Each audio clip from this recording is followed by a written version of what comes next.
kasi nag-share at comment din po palang post nyo po. Ang sagot ko naman sa kanya, oo nga po eh.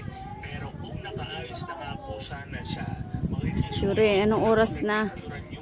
10:47. Pumasok ka na. Ang sagot naman niya ay Ay, okay po. Papa. Sige po.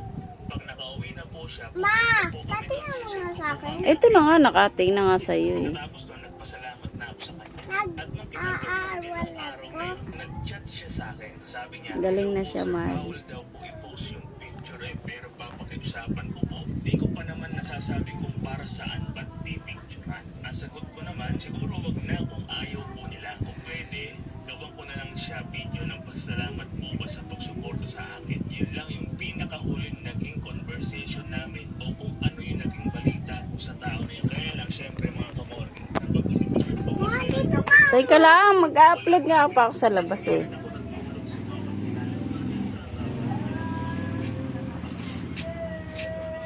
Si Tamburger.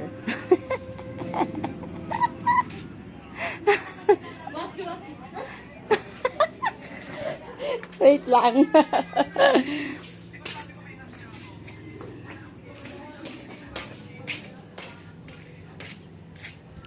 Baha pa rin, oh. Wala na ulan. Pakainit na. Baha pa rin dyan. Grabe.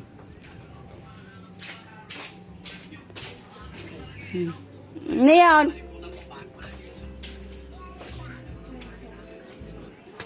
Ha? Akal, walis nyo. gagawa pa tayo ng paraan, yun ay sa tulong at awa. I sued my own parents. Since I was a child, I grew up with parents who never took care.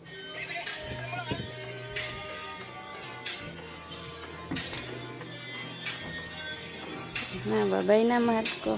Pagaling ka, ha? Mo ako. Ito na nga, oo. Oh, Picturean mo lang ako.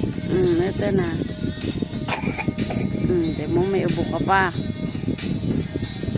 Babay na kita pa. Bye-bye.